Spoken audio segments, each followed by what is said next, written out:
ایک صاحب نے سوال کیا قرآن کے مطابق قیامت کب آئے گی؟ قیامت میں کتنا وقت رہ گیا ہے؟ یہ تو آپ نے ایسا سوال کیا ہے کہ جیسے کوئی اسپیسیفک ڈیٹ ہمیں بتائی گئی ہو کہ فلاں تاریخ کو اور اتنے سن ہجری میں اور اتنے سن عیسوی میں قیامت آئے گی۔ قرآن حدیث میں ایسی کوئی ڈیٹ ہمیں نہیں ملتی۔ تو حدیث شریف میں آتا ہے نا، حضرت جبریل علیہ السلام جب رسول اللہ صلی اللہ علیہ وسلم کے پاس آئے اور پوچھا انہوں نے کہ متی الساعہ، حدیث جبریل مشہور حدیث ہے کہ قیامت کب آئے گی، تو رسول اللہ صلی اللہ علیہ وسلم نے جواب میں ارشاد فرمایا مل مسئول عنہا بأعلم من السائل، کہ جس سے تم نے سوال کیا ہے اس کو بھی قیامت کے فکس ڈیٹ کے بارے میں اتنا ہی علم ہے جتنا سوال کرنے والے کو، یعنی جس طرح تمہیں نہیں پتا مجھے بھی نہیں پتا۔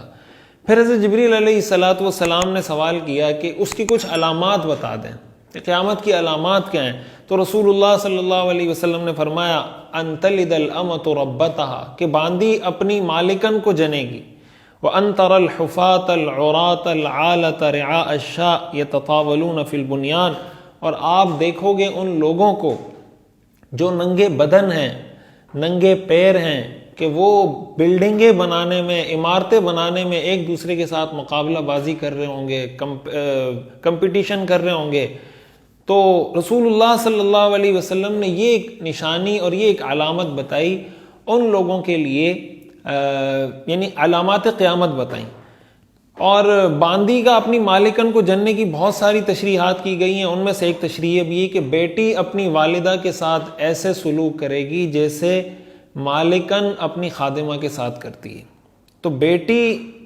اپنی، یعنی ماں نے جنا بیٹی کو، لیکن بیٹی کا سلوک ایسا ہے جیسے بیٹی مالکن ہو اور ماں اس کی خادمہ ہو، جیسے ہمارے ہاں معاشرے میں چل رہا ہے بیٹیوں کا، جو آج کل ہمیں رپورٹیں مل رہی ہوتی ہیں، جو ہمارے سامنے کیسز آ رہے ہوتے ہیں کہ کس طرح کی بدتمیزیاں بیٹیاں ماں کے ساتھ کر رہی ہوتی ہیں۔ اور یہ جو آتا ہے انتر الحفاة العراة العالة رعاء الشاء، کہ آپ دیکھیں گے ان لوگوں کو جن کے پاس اس وقت لباس نہیں ہے، جن کے پاس پہننے کو چپل نہیں ہے، جوتے نہیں ہیں، وہ بڑی بڑی بلڈنگیں بنائیں گے۔ آپ اگر آج عرب ممالک میں جائیں، دبئی چلے جائیں، آپ عرب ممالک میں جائیں، قطر چلے جائیں، تو آپ کو لگے گا ایسے تہ بتہ بلڈنگیں بنی ہوئی ہیں، اس سے پتہ چلتا ہے۔ اور وہاں رہنے والے لوگ بتاتے ہیں کہ یہ بلڈنگ بنی، تو پھر ساتھ والے نے کہا میں نے اس سے اونچی بلڈنگ بنانی ہے، ساتھ والے۔ تو عرب کے جو لوگ تھے وہ صحرا میں رہنے والے لوگ تھے، بدو لوگ تھے، لیکن اب دنیا کے اندر ان کا اس چیز میں مقابلہ چل رہا ہے کہ سب سے بڑی برج الخلیفہ کس نے بنا لیا، یہ عمارت کس نے بنائی۔ تو یہ علامات ہیں۔ اور دوسری اہم بات اس میں یہ سمجھنے کی ہے کہ جب علامات قیامت کی بات کی جاتی ہے، ہمارے لیے اہم یہ نہیں ہے کہ قیامت کب آئے گی، ہمارے لیے اہم یہ ہے کہ قیامت کے آنے سے پہلے رسول اللہ صلی اللہ علیہ وسلم کی ہمارے لیے ہدایات کیا ہیں۔ حدیث شریف میں رسول اللہ صلی اللہ علیہ وسلم نے ارشاد فرمایا کہ اگر قیامت قائم ہو جائے اور تمہارے ہاتھ میں کھجور کا پودا ہو اور تمہارے پاس اتنا وقت ہو کہ تم اس کھجور کے پودے کو لگا لو، تو لگا لینا۔ مقصد یہ ہے کہ تمہیں اس بات کا یقین ہے کہ میں نے کھجور کا یہ پودا لگانا ہے اور قیامت نے آ جانا ہے، لیکن اتنا وقت تمہارے پاس ملا ہے کوئی نیک کام کرنے کا، کوئی خیر کا کام کرنے کا، کہ ہو سکتا ہے اس پودے سے، اس درخت سے کسی کو فائدہ پہنچ جائے، تو اتنا کام بھی اس چکر میں نہیں چھوڑنا کہ اب تو قیامت آنے والی ہے لہٰذا اب درخت لگانا، اب پودا لگانے کا کیا فائدہ، اس سے تو اب کچھ نہیں ہونے والا۔ رسول اللہ صلی اللہ علیہ وسلم نے یہ تعلیم دی۔ اصل جو ہمارے لیے کرنے کا کام ہے وہ یہ ہے کہ ہم شریعت پر عمل کریں مرتے دم تک۔ اور ایک حدیث میں یہ بھی ایک روایت میں آتا ہے من مات فقد قامت قیامتہ، جو آدمی مرا اس کی قیامت تو شروع ہو گئی، جو آدمی مر گیا اس کی تو قیامت، اس کا تو برزخ کا اور قبر کا حساب کتاب، یہ سارا سب کچھ تو شروع ہو گیا۔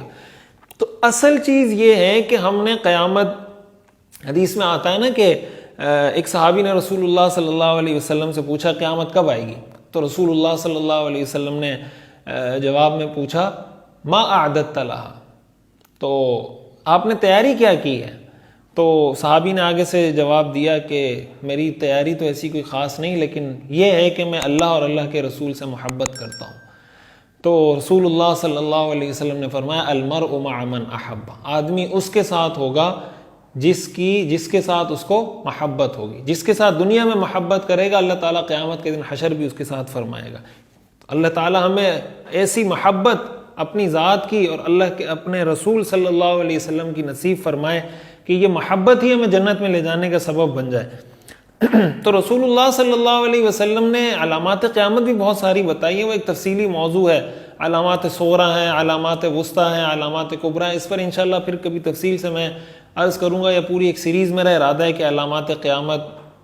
اور دجال کے حوالے سے، امام مہدی کے حوالے سے جو احادیث ہیں اس پر ایک مستقل سیریز انشاءاللہ میرا ارادہ ہے، وہ کبھی تفصیل سے شروع کریں گے تو اس میں آپ سن لیجئے گا۔ لیکن اصل بات یہ ہے کہ قیامت کے آنے سے پہلے ہمیں کیا حکم ہے؟ ہم نے حق کے ساتھ کھڑا ہونا ہے، باطل کے خلاف کھڑا ہونا ہے۔ آج اگر آپ دیکھیں اسلام کے خلاف سیکولر ہیومنزم، لبرلزم، سیکولرزم جس طرح ایک مقابل بن کر آیا ہوا ہے، اور ہر چیز میں اسلام کو وہ